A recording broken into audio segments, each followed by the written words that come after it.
the late one. Um, in review, well, ladies and gentlemen, I don't know what happened. We started the show and then it just went crash. It went off the air, and we're not Russian times. I can guarantee you that we're not Russian times, and there's no issues with the Sylbourne TV. I know that number 10 they watch the show, but our topic are not very controversial today. So I want to thank you so much for joining. It's a different channel. It's a different link. So therefore, unfortunately, people are going to try to find it, but they're not, but they will find it eventually. So thank you so much for those on Facebook, Instagram, YouTube, and also Twitter. It's going to be a very packed afternoon today. Lots of things going on. We got the Rock, which is the slap by Will Smith and Chris Rock. We're going to finish that at the end. But also, there have been interesting things about number 10 Downing Street regarding the report with Partygate, the incident with lots of maternity children who have passed away, which may not have had to happen, lessons to be learned. And also, most importantly, Russia, more up to date with Russia. But without further ado, I'm going to bring in my guest tonight. I will just really just go for it. Okay, well, let's start with the crew, latest crew. Let's start with the ladies first.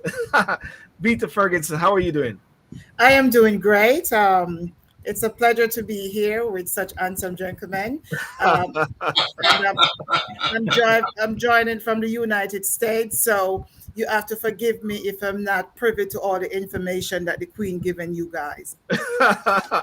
Well, ladies and gentlemen, Vita is from Jamaica, United States of America. She's a leader in healthcare industry, director of medical staff services, and one thing I must say, she's the first American Black to hold a position as an instructor in the National Association of Medical Staff Services. So, guys, if anything, I'm just gonna call Will to sort you guys out if you guys mess around. You know what I'm saying?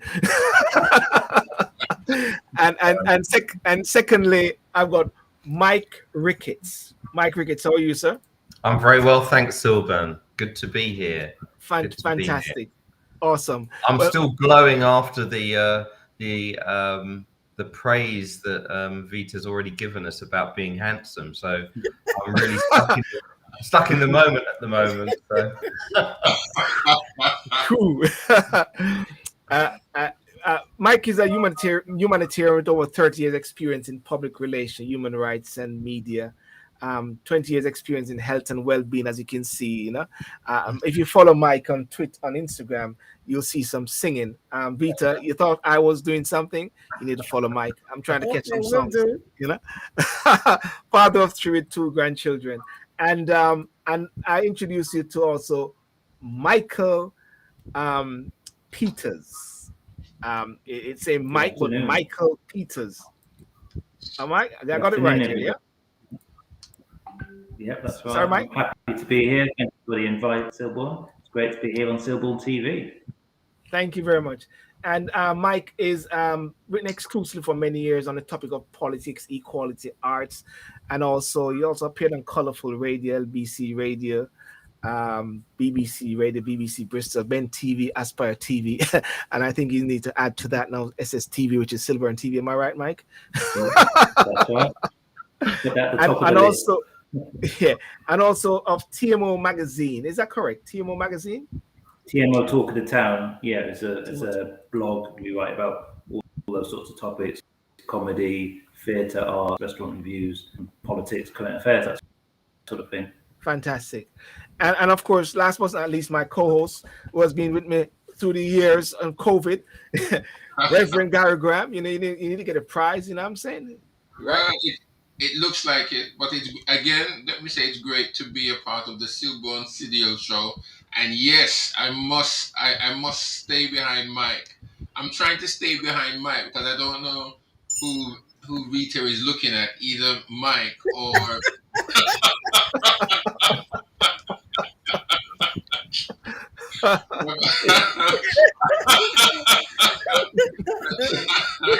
I think she needs my glasses, because. I'm very lucky this evening. I feel very lucky. Yeah. Well, listen, let's go straight into it. One of the top things. We're coming out of COVID, out of the COVID zone and the COVID period there. And so many things happened. Boris Johnson won the election, and waboom, we went straight into the COVID and the lockdown. And in a way, one would say that he hasn't actually showed himself really, but actually, that's really showing himself really, because that's what election, that's what government is. But the Partygate is back, and I don't want to take that one up, because the police have now sent going to find persons, and Keir Starmer is saying that he need to go. You know, Mike or Mike. Let's go with Mike first. Mike Ricketts. Okay. Yeah. Okay. So this is a very interesting story, because clearly, you know, these parties were being held at the same time people were being told nationally to not have parties. So clearly, it's not good, is it? I mean, the thing is that if it had been found out and made known right at the time, I think there would have been more heads rolling. But this came out sometime after it actually happened.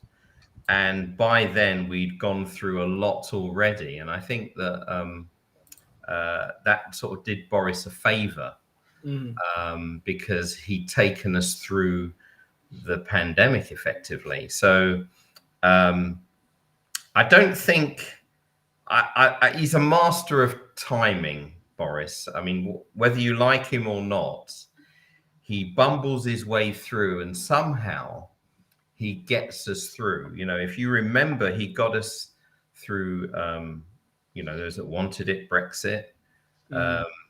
He won the election when it wasn't sure that he was going to.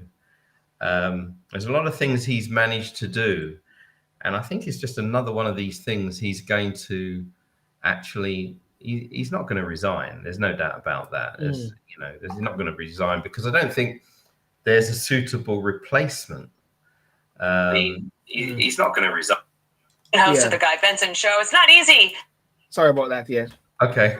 As I thought, yes, there's a bit of an echo chamber here. Yeah. I thought somebody was agreeing with me. So he's not going to resign. I think you know, this is just noise and optics, I think. And Keir Starmer has to ask for that. But I think the reality is that he'll just ride this wave, just like he's ridden everything else. I mean, there's been a lot written about Boris and a lot of things he could have resigned for. But I think something that came up before he was elected as the leader of the party, something he said in an interview amongst students, I think it was. And he said, he was asked if he was ever concerned about what was said by people about him. And he just said, oh, not at all. I mean, you know, you've got to have a thick skin for this job, you know, and he just brushed it off. It didn't bother him at all. And that's what I think it is. It doesn't bother him at all. He just soldiers on. Remember, this person wrote an autobiography about Winston Churchill. He studied him very deeply. And, you know, somebody who's, you know, certainly took the country through the Second World War under great opposition, actually. He had a tough time of it. And so I think he would have drawn on what Churchill went through. Yes. And mirrored his successes.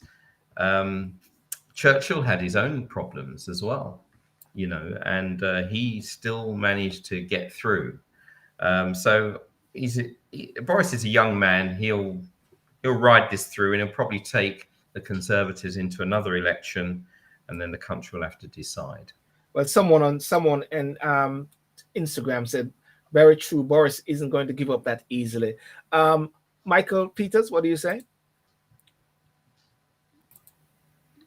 Michael? Yeah, it's you know, Mike said a lot there that I agree with. Can you hear me? Yes, we can hear you. You can hear me? Yes. It's hard not to disagree with what Mike said. I think, it goes about saying that as the government, as the leader, as the prime minister who set tone had the power and authority to introduce a lockdown, which none of us have really ever lived with before. Potentially those who've lived in Northern Ireland and in Belfast, they probably had lockdowns there because you just had to stay off the streets. But for us in the rest of the United Kingdom, England, Scotland, Wales, it was unusual to be told we need to lock down. And it's 2 years ago this month when it started. I think it's 23rd of March. And initially, most of us, probably even in America and around the world, we bought into that. We saw the images coming out of Italy and China, other countries, but particularly Italy, I think, really hit home because it was we saw some of their hospitals, very modern, very plush hospitals, equivalent to the best we've got here. So it felt a similar nation to us, and I think, wow, if they're getting hit by it really badly, it's on its way to us. And the message was hitting on doctors on the news saying, England, get yourself ready, prepare. So it was an easy sell in a way for the government to introduce that. So we come to Partygate months after the event, years after, and people are obviously very upset that the government weren't necessarily following the rules and had offerings. So I can understand the clamour for Boris to go, but he's always been very determined not to. Yes, he's not necessarily, he's possibly the truth. And I suppose you have to ask why was he so determined? Because it was clear events were happening, photos being leaked to the Daily Mirror in particular, and other organisations, but particularly someone had a hotline to the Daily Mirror. Pippa Creer was getting all the exclusives.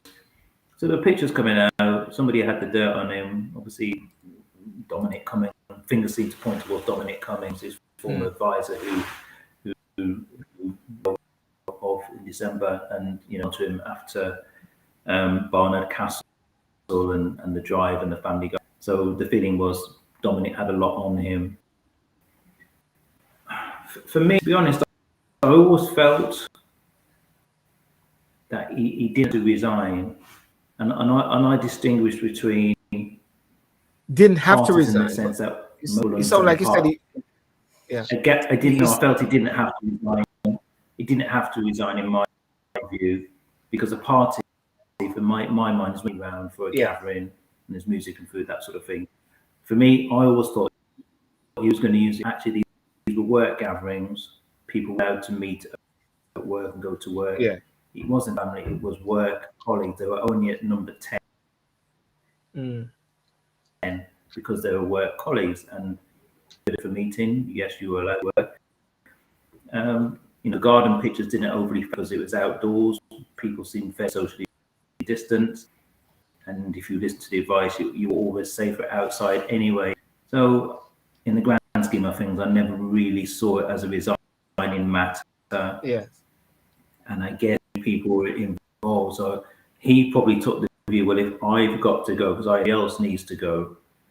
Yeah, you could argue that, well, actually, as the Prime Minister and the party leader, you have to fall on your sword. But he doesn't live like that. And he would have observed closely. Donald Trump got away with some scandals. Donald Trump, I'm never resigning from me. I'm going to tough it out. And who's of the same ilk, always has been. I'm not going to get it down. Yeah. If I'm to bring in Gary, thanks for that, Michael. At this time, at this junction, with the war, with the conflict which is happening now, is it the right time for the opposition to be, or different persons to be called? It's not just the opposition only, also the Lib Dem is asking for him to resign. Is that the right time now? Would you say it's the right time, Gary? Well, I think if you notice, the war has completely, let's say, wiped the slate clean as far as Boris is concerned. Because when that happened, nobody remembered about Partygate until someone brought up the notion that the police was about to issue the 20 plus fines. So it's the war has worked in Boris's favor. For me, I think that Boris I would have to disagree with with Michael Peters, really, because I think that Boris should resign. I think he should go. He's very blinkered. Yes, he's blinkered. He's focused. He doesn't want anything else to distract him.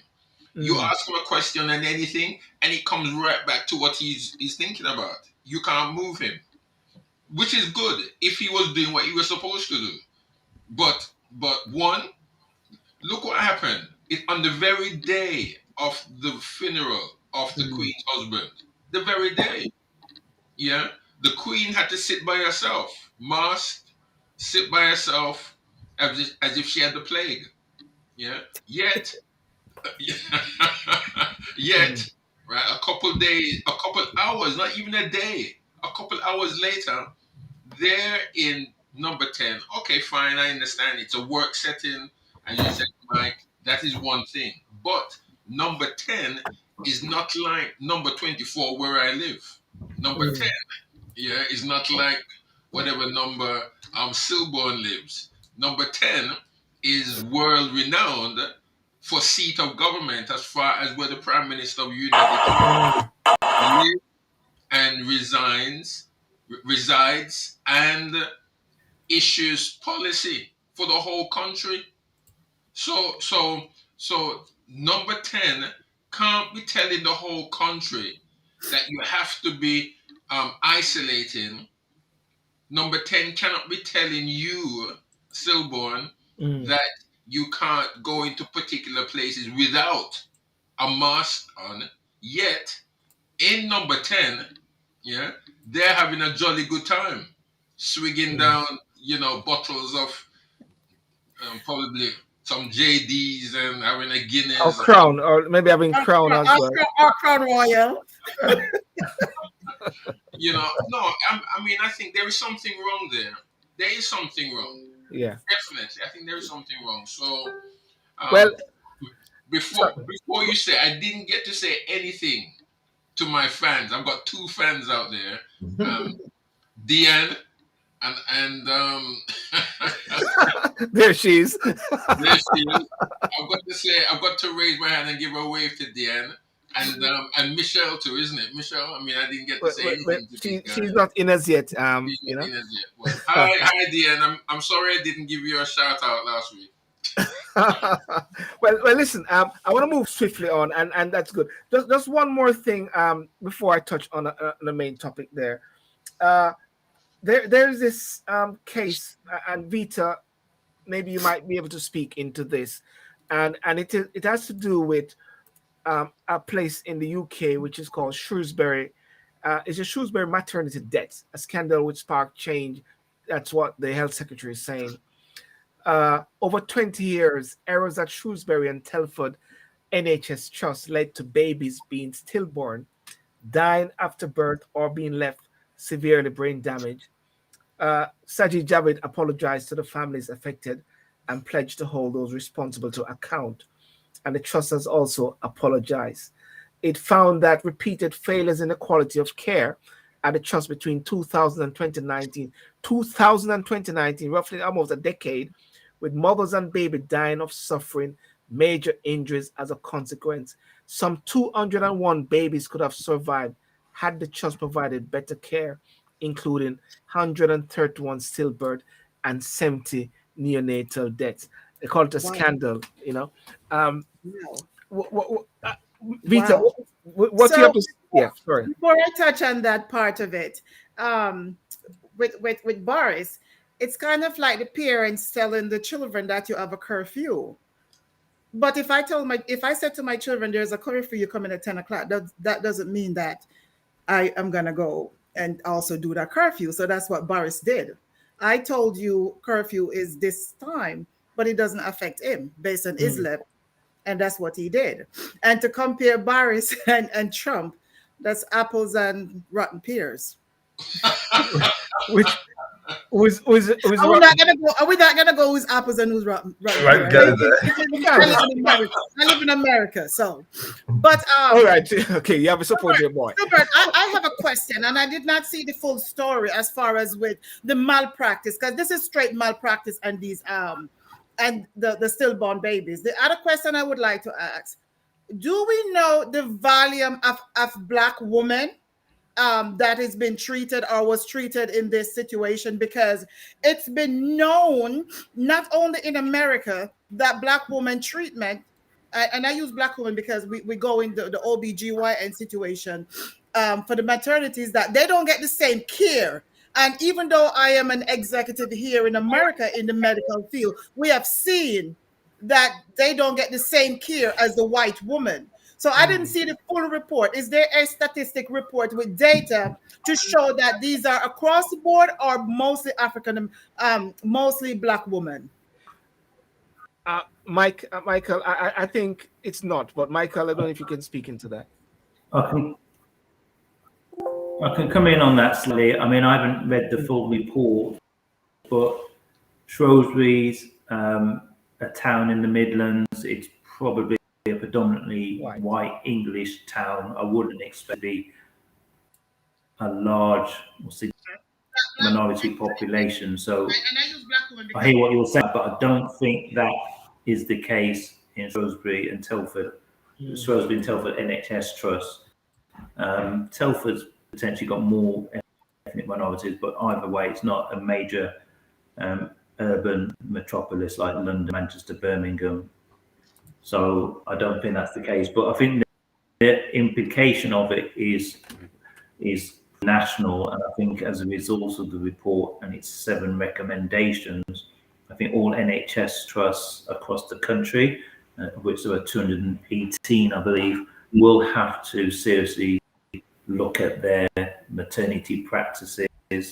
My understanding is there was a culture at that hospital in particular of natural birth being the only type of birth that they wanted to the pregnant women to have, natural birth. Never mind, sometimes it was more appropriate to have cesareans and forceps, deliveries, which are really causing women a lot of harm, and unfortunately led to 200 stillbirths, as we've heard, which is just shocking, which the report is saying were avoidable deaths. Obviously, and sadly, inevitably, there are going to be times when they'll lose their children at birth, but to that magnitude, no, it should not have happened. I mean, within the country, it is said I think 5 times more Black women die of childbirth than other nationalities, which is something that is being to be looked at, and there's campaigning along those lines. But clearly, a lot of lessons to be learned about that. And just to let you know, Veta, a nurse just came in a while ago who just sort of spoke into that question there. Diane Crossfield, is across the board. Most of the persons involved were white. So that's another thing. But guys, listen. But I have a question for you, Sylbourne. I'm sorry. I have a question to that situation, because what happened is that my job is to recruit providers, and the providers have to have, the doctors have to have a certain amount of training as far as with their medical training and their clinical training. And we have the delineation of privilege to show that the doctor are competent enough to do the job that they were hired to do. And it's a requirement as far as for them to work in the medical field. Yes. So this is as you look at this, you can show that the competency of these doctors was never or is not being evaluated, because how could you have so many stillborn babies and these doctors are still working? So something definitely is missing in the system, and this is a systematical situation where the doctors are stillborn babies and they're still working. The volume you said, Mr. Peters, was 200, about 201. Right. So that's because at where I work, if we see 3 situations like that, 3 to me is a trend, and I'm responsible for 1,400 doctors. And if I saw 3 situations, a matter of fact, the first one we look at it, okay, the second one, there might be some situation, but the third one, that's a trend. So right then and there, legal is involved, compliance is involved.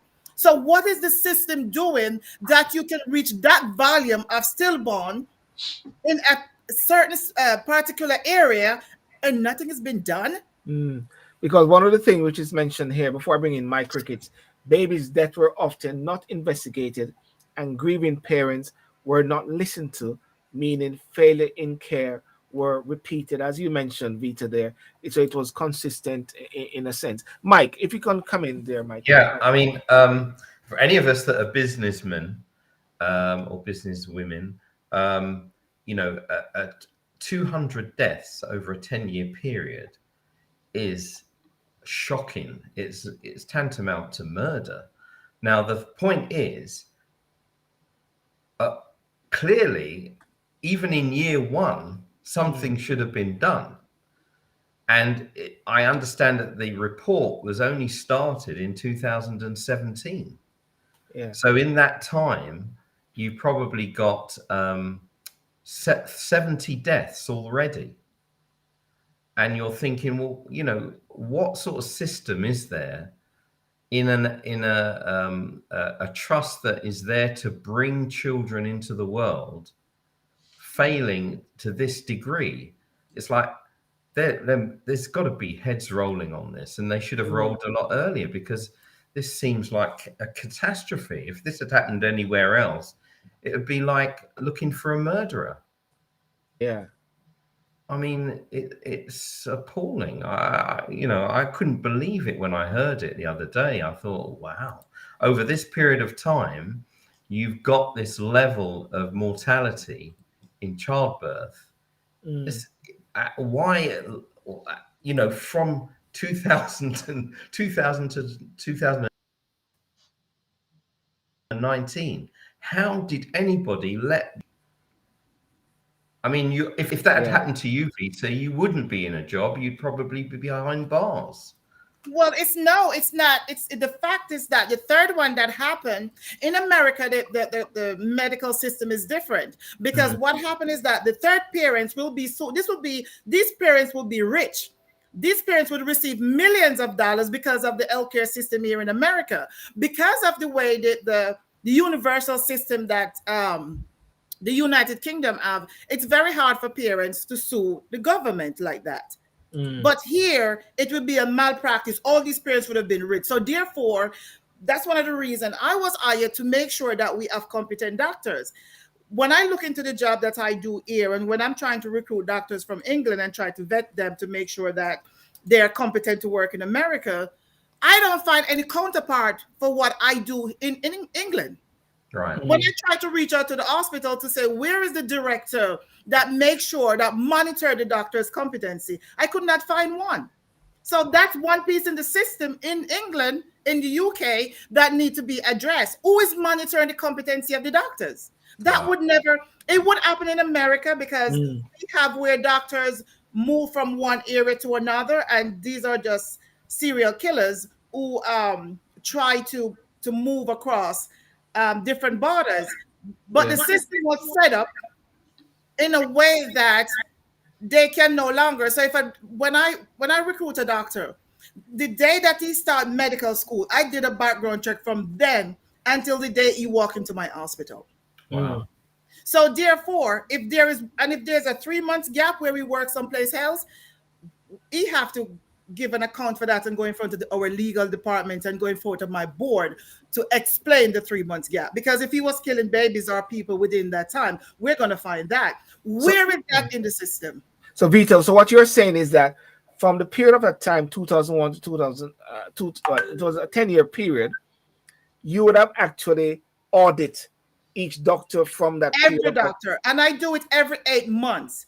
And I have someone that the only thing they do is monitor every doctor. Every 8 months, a report come across my desk, and every doctor, to look at their medical records, to look at their competence, even their professionalism. How do they speak to the patient? How do they behave with their other counterpart? Are they doing they have to maintain their boards, and they have to maintain their CEUs, the CMEs. So if they're not meeting those criteria, they cannot touch the patient. I just stopped a doctor from working today because you have not fulfilled your criteria to look after the patient. Because when they do sue the doctors, because they're employed, the hospital is responsible for those doctors. So then they will be suing the hospital. Well, Vita, we will get. I hope Sajid Javed is listening. They'll get you into some more. Yes, I need a consult. I need to come and do consulting. Fantastic. Thank you very much. Well, listen, guys, I want to move on swiftly on because I will hold the door for you, Vita. Okay. Okay. I will carry your bag for you. Yes. There's been a very interesting topic this week which has been trending, and here you. Oh wow!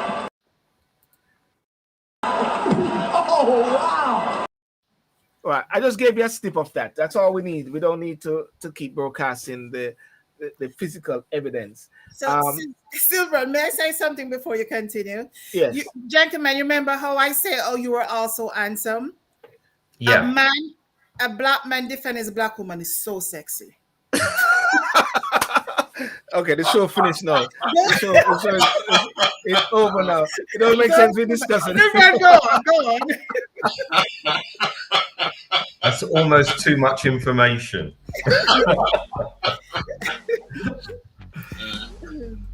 Go on, Sylbourne. No, I have to play some music for that. I have to play some music. So Gary can start dancing. Okay. Marvin Gaye. Okay. I'm not going to speak. Let's go first of all. Let's not start with the lady because we know exactly. She has actually said it already.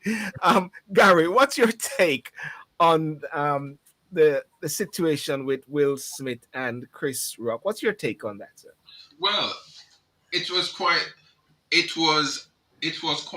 surprising because I did not watch the Oscars. I didn't watch the Academy, but as it was going live, but the following day, what was surprising, what I heard and what I saw was that and it was highlighted, it's not much talked of on this part, but when Chris Rock gave the joke, Will Smith laughed. He was enjoying the joke.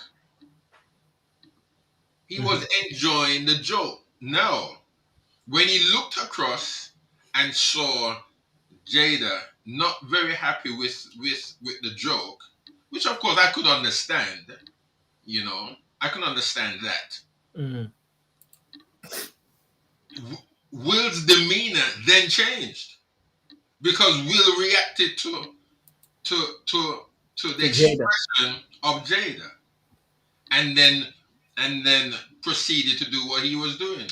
Now, that in itself speaks volumes. There, it does speak volumes to me, and I think that that Will should have kept his cool. I think Will should have kept his cool. Nothing would have. He wouldn't have lost anything. He would have lost respect. He wouldn't have lost anything at all if he sat where he was. It would have just gone. Everybody would have forgotten about that joke. But his wife is hurting. Yes, but his wife is hurting. But whose wife is whose wife? Whose wife is Jada? You mean? Well, we're in March, not August. You know what I mean? No, I understand, but you see, I understand that a husband or a man or a girl or has to speak up for his wife. I can understand that. But why did Will have to do what he did? Did he have to, before the whole world? Millions, billions, let's say billions of people around the world was viewing that. Did Will Smith have to go up there to defend his wife in that way? No, did he have to? Well, let's ask Vita. Vita, did he have to? Vita, you're mute yourself, Vita. I think you muted yourself. None of us have to do anything we don't want to do. As Black people, the only thing we do is pay taxes and die. So, and Michael Jackson showed that we can turn white. But the fact is, it didn't have to do that. No, it did not. But I have it from a personal point of view. And yes, if I'm out with my partner and there is an argument, it will embarrass me for him to get physical. If it reach a point where it have to go to that route, then it is what it is. None of us is perfect in our action when we're thinking. But when we'll laugh at the joke, and when he turned and saw his wife's face and the pain that she was going through, and embarrassed or what she felt, he felt he had to do something to make her feel better. And the reason why I sympathize with the situation is because I have alopecia. There are times when I have to shave my head maybe every 8 months, and then my hair will grow back. I can go do a weave, and then I have a nice hair, and then summertime it comes again. I have to go shave my head again. So it's something. Sometimes I touch my head, it's painful. So it's something I'm living with. So I'm a person. I'm someone that I have empathy for Jada at that point. So therefore, when Will did that, it's because yes, he did laugh because it was a joke. But when he saw the pain in his wife's face, he felt like he had to do something, right? The fact that people keep saying that, oh, he shouldn't have defended her because she slept with somebody else. There is a bigger picture to that. We all have our relationship. We all have our marriage. They have an open marriage. They agree that they can sleep. They have an understanding as an open marriage to sleep with who they want to sleep with. The agreeable depends on what they decide to do. That is their norm.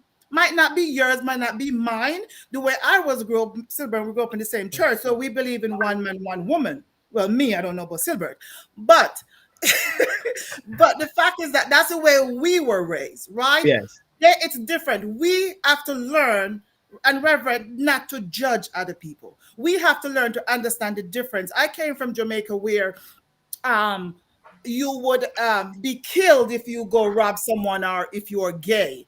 I live in America where it's a norm. I cannot judge them to live their life. The way I live my life is the way I live it. So therefore, we cannot say that, oh, he should have hit August because August was sleeping with a wife. That was an agreement between them and in their marriage. None of our business. So if he defend his wife, applaud to him. He should have knocked him out. And I applaud him for defending his wife. All right. Well, let's go to Mike because Mike did an article recently, Will Smith meltdown. Mike, can you see that? Can you see that there? Yeah.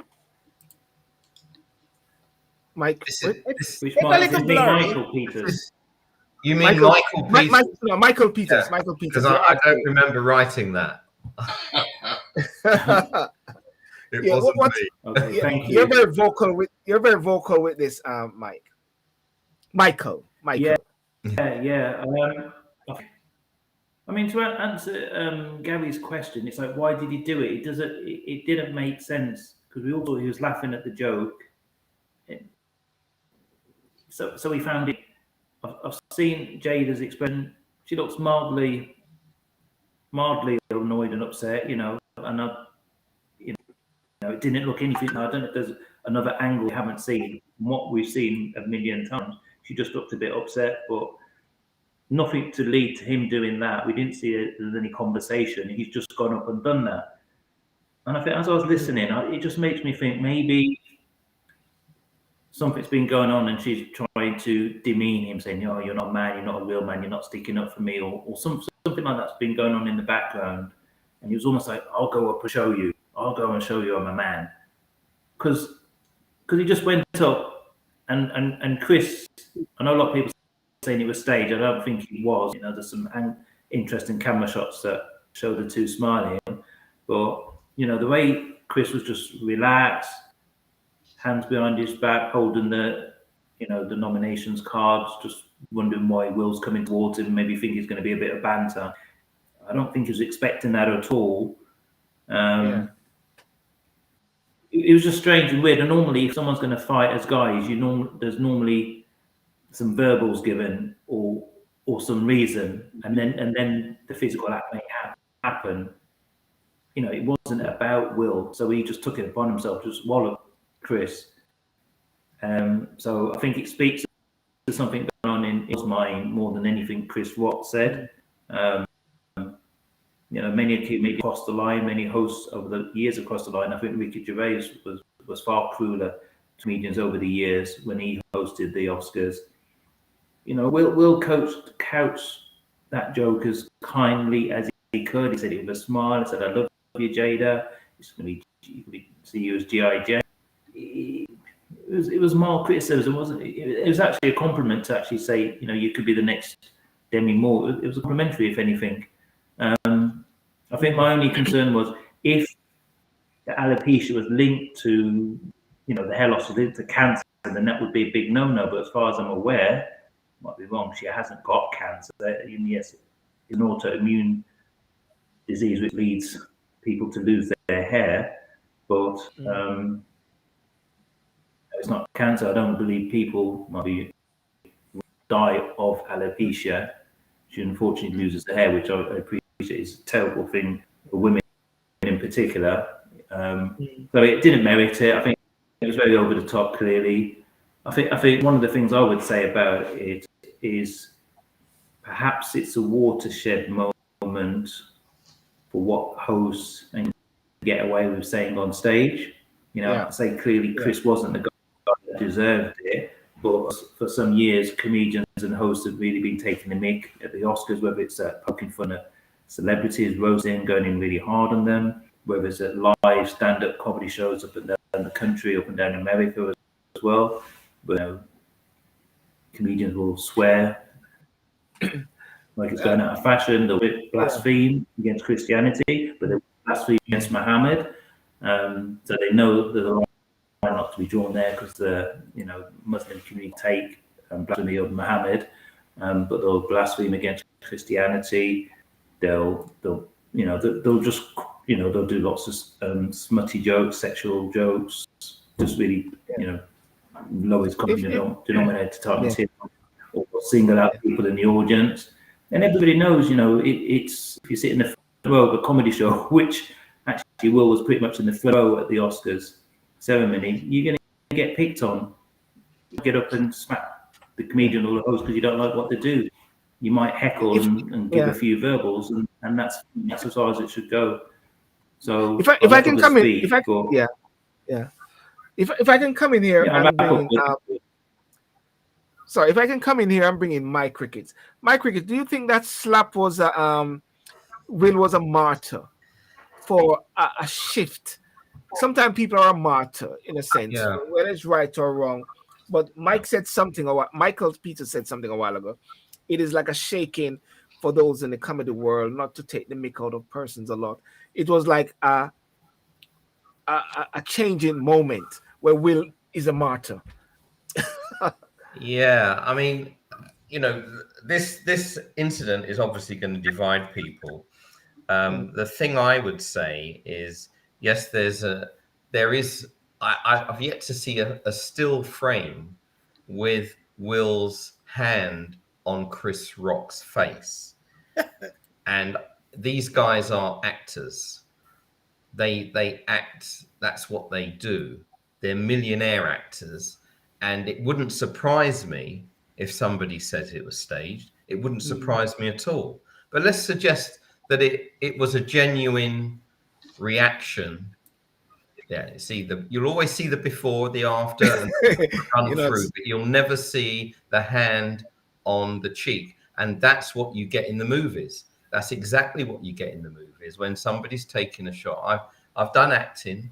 I know how to. Unfortunately, I did some rehearsal with a guy punching, and I actually broke his nose, which was unfortunate because we were practicing some stunt work. But I didn't break it. It bled a lot.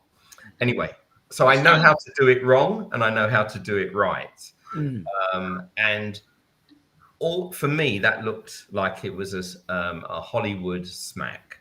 Okay, now. If it wasn't, is that the right thing to do on a public stage when millions of people are watching and you are an opinion leader? You are somebody that sets an example for a whole generation. There are people that have grown up with Will Smith. And so his actions, he is in a goldfish bowl. And there is a responsibility, unfortunately, when you're in that position. And I don't think personally that was the right thing to do. It's great. It is sexy in the movies. Absolutely. But this isn't a movie. Some would argue that it is. But well, he got the best actor. he got the best actor, as you said earlier today, Sylbourne. So, and he's probably just showing how good an actor he is. But if I got hit in the face, I would be putting my hand up afterwards. And if I was sharp enough, seeing an arm coming round like this, very, very, obviously, we all knew he was going to do it before he even did it. So I would put my hand up to protect my face, particularly if I'm $1 million comedian that relies on his looks. So, anyway, the point I'm making is that even if it was real, is that the way to do it? And the words afterwards on a live broadcast, knowing exactly what effect it would create. I personally don't think so. And, I've had to deal with public relations situations over the years, and sometimes it hasn't always been comfortable. But there is a kind of high ground. Who has the moral high ground, really? Look at Chris Rock. I thought he handled it.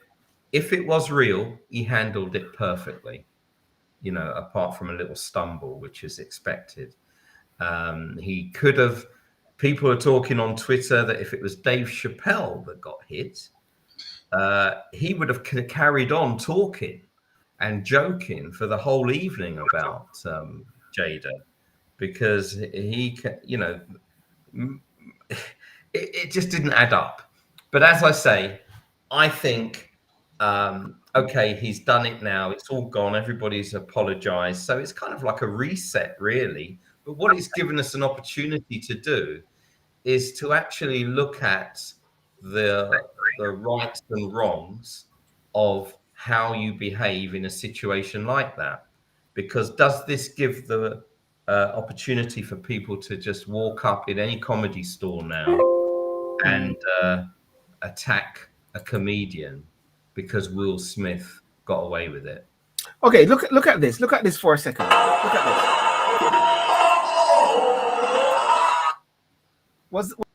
Was that very slow? Look how slow this is. Well, I mean, can I say something here? Yeah. I mean, probably that is as slow as you would be able to get it. But did he make contact? There, Look, you can hardly. I can't see it. I can't see it. I can't see the contact. Now, the thing about it is this, folks. I mean, the world is a stage. All the world is a stage. All of us play our own roles. We come on and we exit the stage at some stage in our lives. There's a lot of things here that can be asked and that can be brought up. One, security. Now, if, just for argument's sake, look at it like this now. Everybody knows, every black person in the Western world, never mind in the Eastern world, right? They know how we act. Right? When the police is coming for one black man out of a house, or when one police officer is coming to arrest one little black man out of a car, we're not finding one. It's not one white man coming for a black man, It's a whole van load for one black man. Never mind one black on black on stage. Now, now the thing about it is this, right? In my estimation, question mark, because if it was any other black person other than Will who had gotten up, you would have seen some reaction around him. There must have been something. There would have been something. Could you imagine? I know probably we can go to the extreme, but Tyson. Could you imagine Tyson sitting down there, right, and Will up there saying what Chris said, and Tyson gets up? Do you think it'd just be Tyson going up the stairs? you're going to see people running behind Tyson to hold Tyson back. Because they know that Tyson would murder him. Is that what you mean? Well, I mean, look at it like this again. When you see a black man going to attack another black man, are they staying 2 meters away from each other to give a smack? No, you're not. You're finding out that black man is jumping on him. I'm telling you. Oh, rumble in the jumble. Let me ask a question now, Reverend. The masculinity of our black men. Make me question. Mr. Peters, you said as far as Data is saying to Willie need to be a man. Now, the fact that if she's tearing down his manhood, and this is the way that no black man slap another black man. If you're going to do something, you're going to punch a black man. So as a woman, black woman now, should I question the masculinity around black men? It's okay, that we are, okay. Let me say this. If it was my wife, yes, if it was my wife who did that, I would have sat there and probably you go home and you have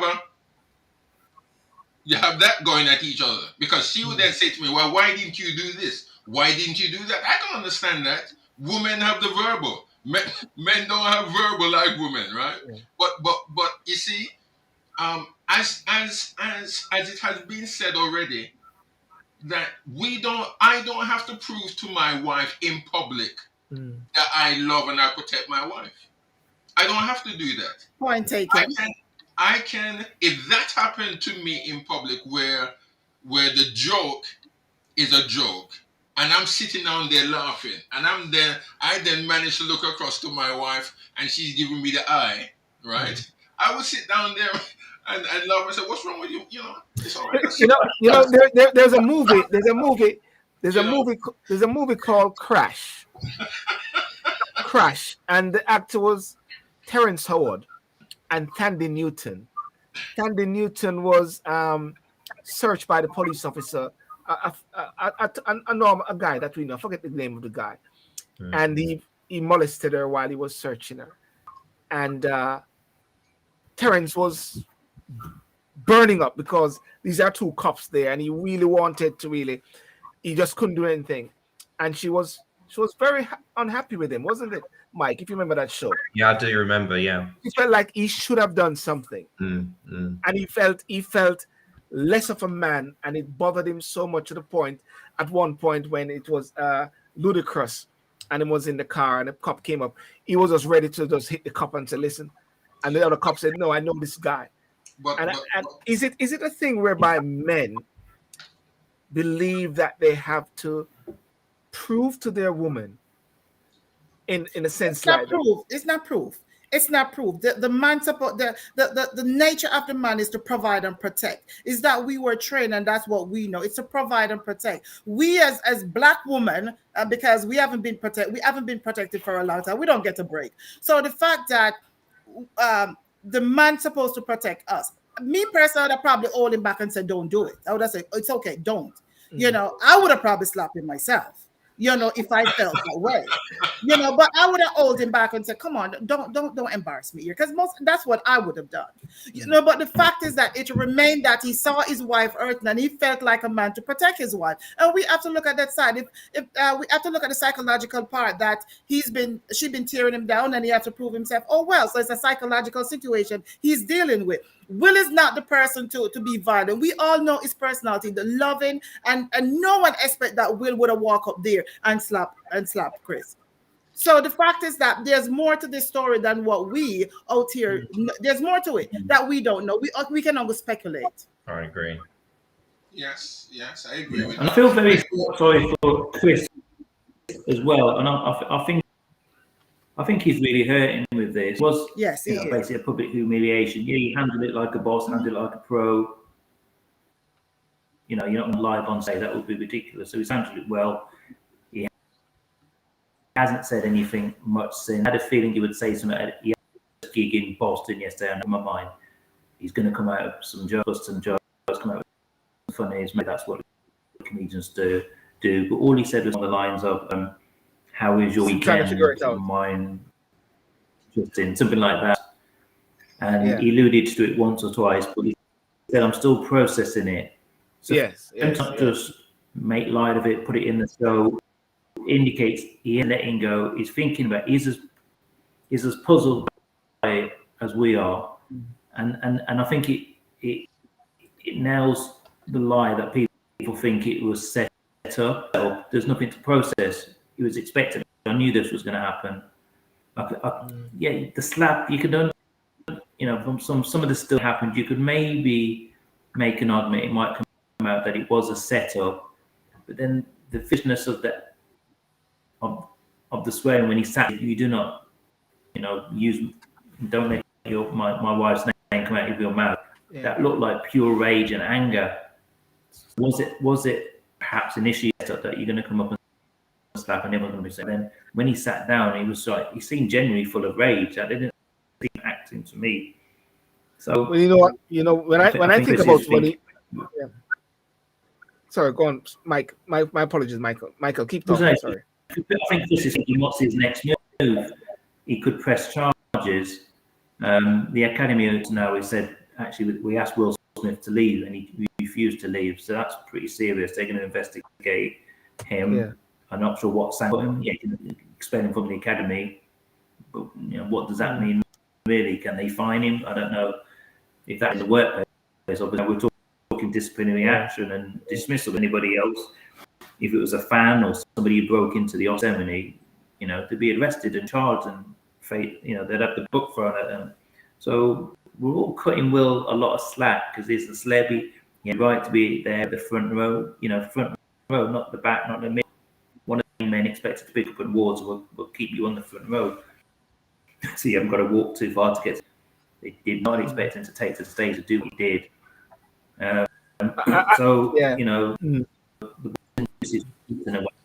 I think one of the good moments, though, there's always a teaching moment, was how Tyler Perry and Denzel Washington came along and actually was counseling him. And I think about that very much, and I think that is what is so crucial with the legends. And I forget the other actor there, the other white guy there, that good actor from Sniper, that came on and was sort of counseling Will. And we all grew up with Will. We all grew up with Will, Fresh Prince of Bel-Air. And even his mother said she has never seen him like that. So you can realize that there's something pent up. Now, the big thing... Sorry, Gary, yeah. Yeah, I just like to say, I mean, okay, just to go alongside Will, take ministers of religion, and we've got... I don't think there's any minister of religion out there more famous than me at this moment in time. All right, but now, we all, even actors and men of renown, such as captains of industry, in whatever sphere, governmental officials or whatever. Yes. They have to be able to live, even if things get tight. Even if things get tight, as tight as they could get, you've got to be able to control yourself. You cannot be a loose cannon, because people, for instance, I can be there with my wife. I could be there, in a church service at a ceremony out there, wherever. It doesn't have to be the Academy Awards, even though I know that I should get one straight away. But if things begin to shape up with my wife, that gives me no authority, neither any right. You've attacked my wife, well, I'm going to show you who I am, that kind of thing. I've got to be able to control myself. I've got to be able to do that.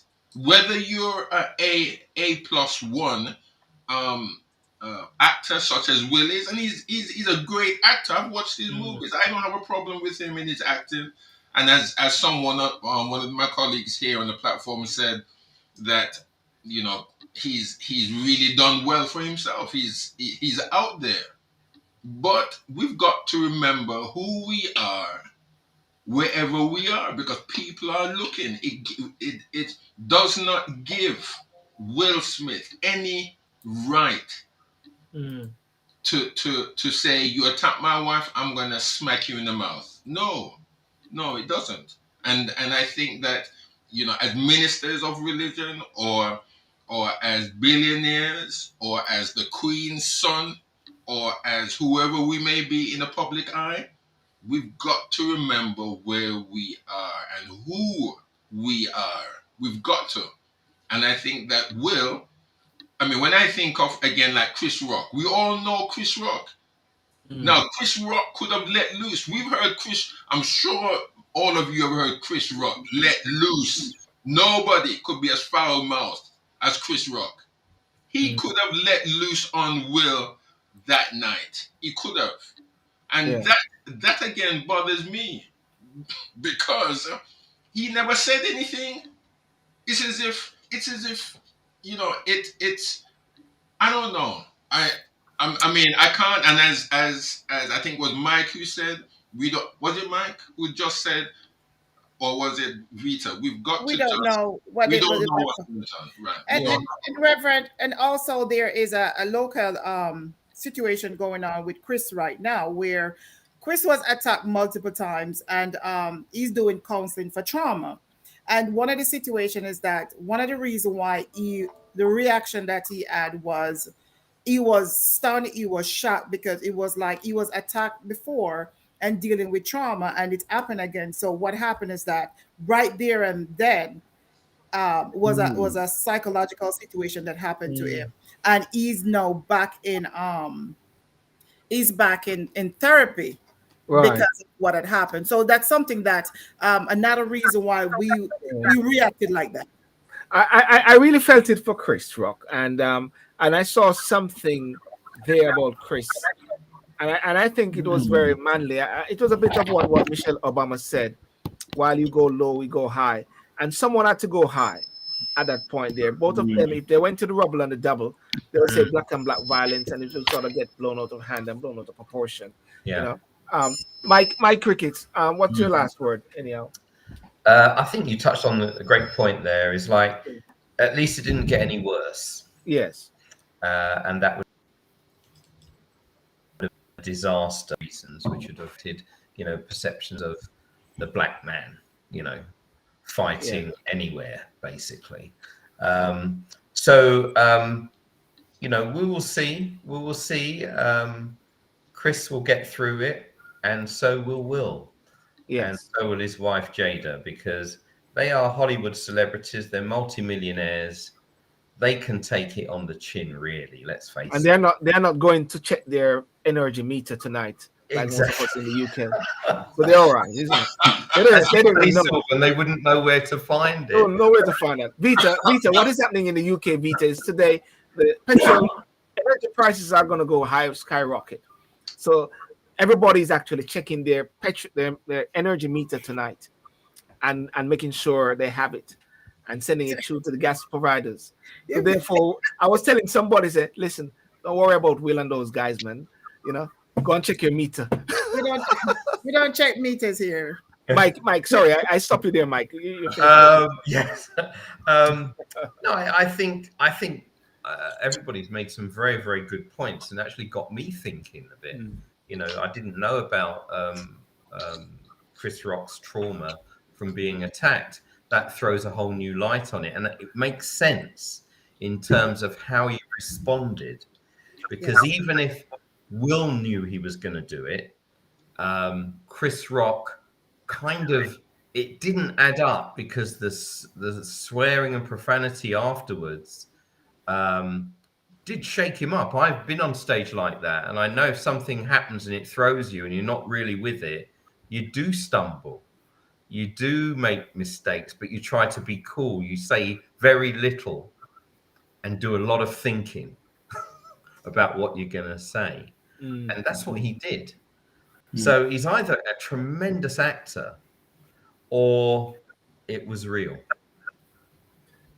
Michael Peters? Yeah, he came up with some great lines in a way. In the midst of that trauma, and yes, he'd been previously physically attacked and was undergoing therapy. That's just terrible. And to have this happen, it's probably a worse night. Even dream it. And I'm guessing the two guys aren't friends. They probably know each other. I don't know what's going on there. That's just horrific. It's funny. I went to a show on Saturday night. I saw a comedian called Orwin, and the funny thing is, he talked a lot about mental. And the fact that it's good to go to mental health. It's good to see therapy. We don't, men, we have issues or problems enough, and we need to do more of that. That was kind of one of the messages of the show. We've got a problem, women worries your but guys don't really do that. You want to put on a front. To hear Chris, has undertaken therapy. There's nothing to be ashamed of. We all know as blokes, it's good to have to have physical health and work out fit, but we agree, the mental health goes with the physical health, and so that needs to be all the best. He handled it brilliantly. Yeah, the point I was going to mention as well is that still coming with some growth. Wow, it's the greatest moment in history. Yes, I think he said a couple of little witty things. So he handled it brilliantly. Okay, that's what I suppose comedians do. They have to be able to think on their feet, come up with something sharp, react to when you react in heckles, not being physically attacked on stage. That's just like next level. So I have to watch this space. He does. It's up to him. Maybe comedian will think this is a way I need to think carefully about what I say. This story is not going to go away, unfortunately. I'd like it's hot to us. We love Will, we love Chris. No issues with either. So it's like seeing two, your parents falling out or best friends falling out. It's not a nice look. It's not nice. Some things very uncomfortable with it. So it's a stage now, so people want to know what the heck happened. And some might argue, well, they can sort it out behind closed doors. Perry and Denzel get involved and knock heads together and figure things out, help the guys. But the world is going to want to know answers now. Thanks, Michael. And it is so important that we don't join camps. I know a lot of camps are going on whereby in Veta, in your last bit, joining camp, I'm in Chris camp, I'm in Will camp, I don't support Will anymore. I think it's very important that we really lift up our brothers, because any one of us can fall short. As the Bible even says, as Gary would say, we all fall short of the glory of God. We all fall short. And sometimes a moment in time, you always hear this, and you always hear this many times in cases, criminal cases, different cases. That person acted out of character. Why? You always hear it all the while. It was out of character, because sometimes something break. Vita, your last word, please. Yes, you said the best for last. Okay. No, I got Gary coming back. Don't worry, you said the best for last. Gary, have to pray us off. Okay. I'm acting out of character now.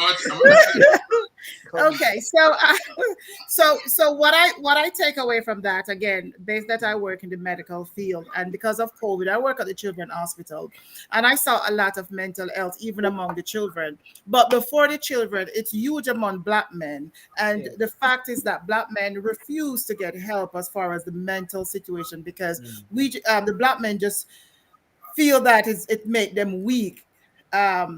To cry, and again, men, I can say this to you: another sexy thing is seeing a guy crying. That's strength right there. It's not a weakness. Gary's crying. Gary started to cry. Sorry. A man crying is not a weakness. It is a strength for a strong Black man to cry. And these are mental situations that Black men are going through. We Black women, we females, we have other females where we cry with, we talk with. In here in America, we have what we call EAP, where we get to go to therapy for free, depends on where you work, and you can sit and talk, and it's free. But we also have our girlfriend that we can talk with, and we could cry with, and eat ice cream with, or whatever the case we do. Black men don't do that. I could call my sister and said, I love you so much. For a Black man to call another Black man and said, hey man, I love you so much. It's the hardest thing for another man to do.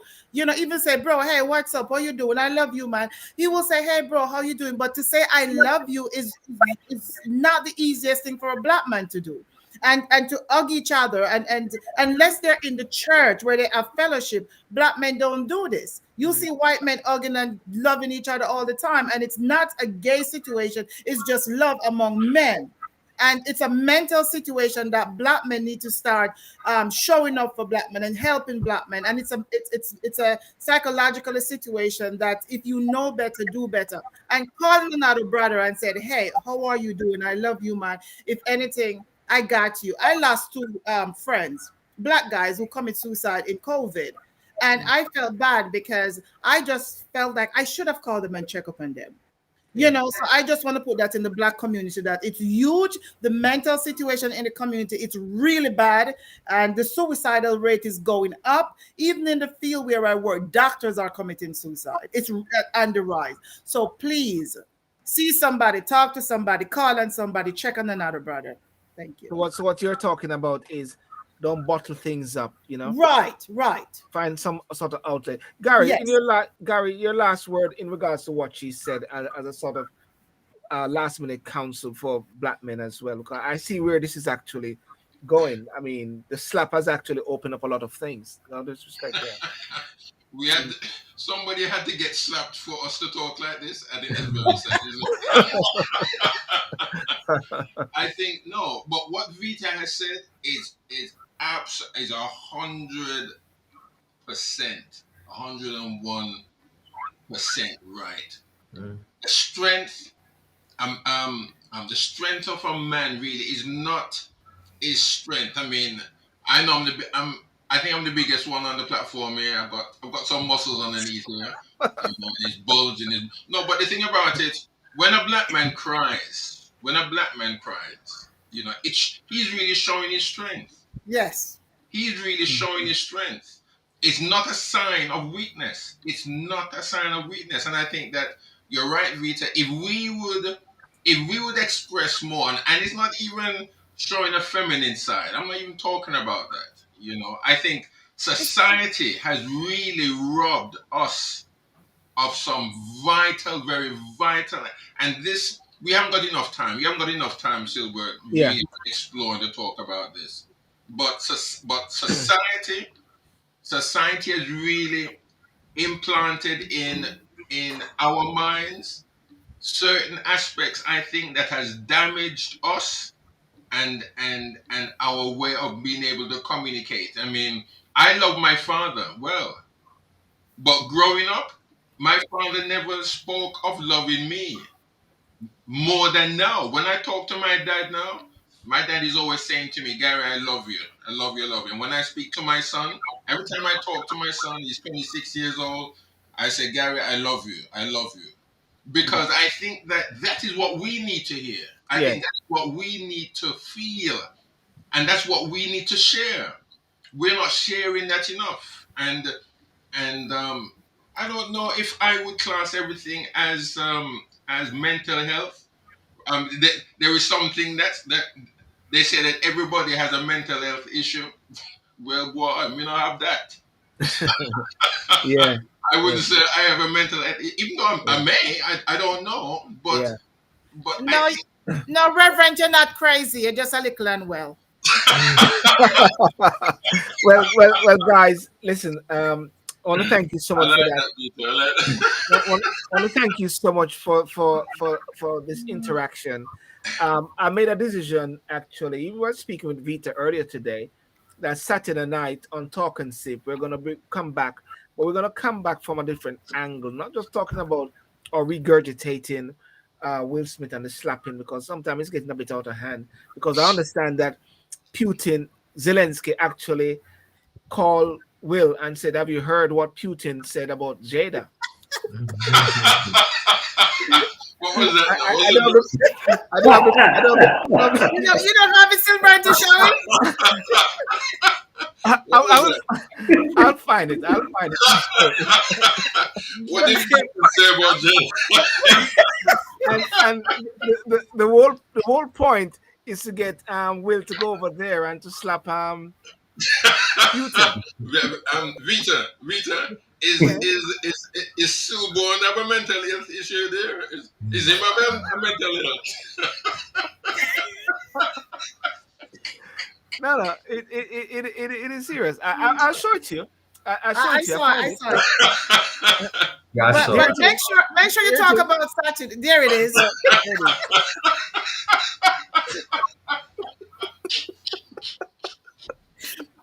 To be fair, there are so many jokes going around now. It's really brought a light-hearted But Will started it. Will started it because Will used to like to go out there and say, "Guys, go ahead and do a memo of this," you know. So yes. I mean, there's even a guy calling Jada in the hospital and saying, "Jada," and you know your voice says, "Don't talk to my wife." And the person, okay. Anyway, I mean, take one for joke.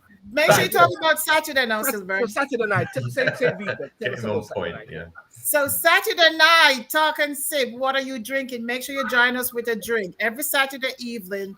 Join us with a. My drink is Crown Royal. I'm still trying to. If anyone is in Canada, can reach out to the CEO of Crown Royal. I'm promoting your drink, please. I'm getting broke just by buying it now, so please join us on Saturdays when we talk and sip and about the most current or whatever is fun. Just join us for an evening of fun. And the whole point about it is that we're gonna use we always have an umbrella topic, and last week topic was talking about reparation and the visit by Prince William and Kate to Jamaica. That was a flagship topic. This topic tonight is Saturday night is going to be about relationship and regarding men, also protecting of women. Is it right? Yes, You're the one who's protecting of women and what's happening to our men, and if are the woman getting more masculine and the men getting more feminine? Are we changing roles? There's only one place to play role, and it's not about changing who we are. Yes. But So, can yes. I just say before you go that tomorrow I'm meeting with Andrew Holness, the Prime Minister. Well, I'm not going to meet him in person because I just changed it to Zoom. And Sylbourne, if you want to be a part of it, let me know. I will send it to you. But he's here in my city. Yes, Wow. there he is. So no, that's handsome. I don't know why I leave Jamaica. I would have probably be. Anyways, that's another story. But Sylbourne, tomorrow I'm on a meeting with him, and I apologize. I should have sent you the information because he's here in DC, and he met with my cousin Camilla Harris, and just want to make sure tomorrow. The vice president. I was on a roll, man. I was on a roll. Okay, sorry, go on. Yeah.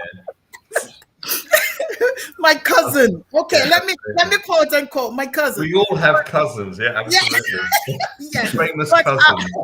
But yeah, so he's here and he's making a tremendous impact as far as getting funding for Jamaica and help with the youth as far as with the crime in Jamaica. So I just want to say, let me know if you want to join him because it's a pleasure for me to be with him tomorrow.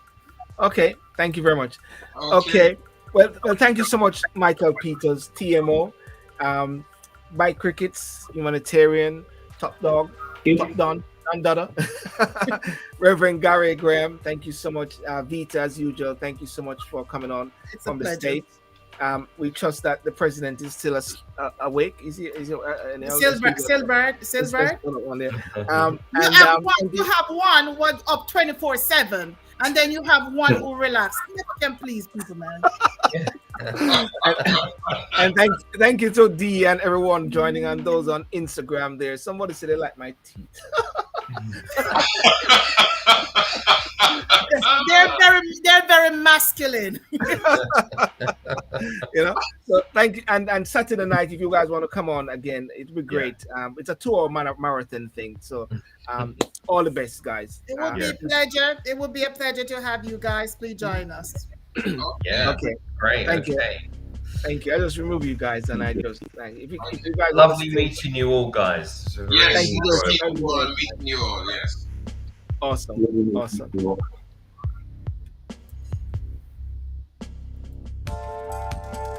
Okay, well, ladies and gentlemen, I want to thank you so much.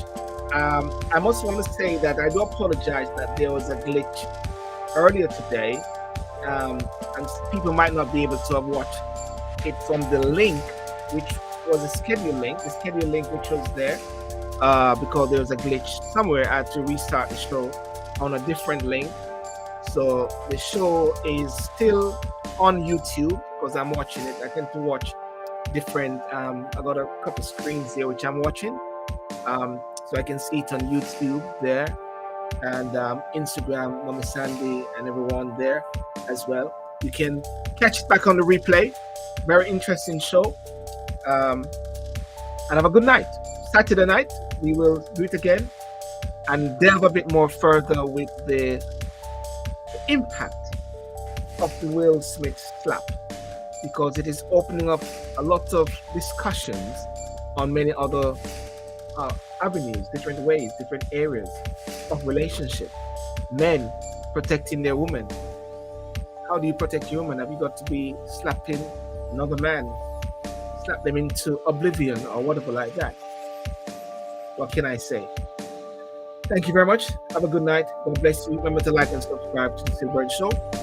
And peace out and all the best.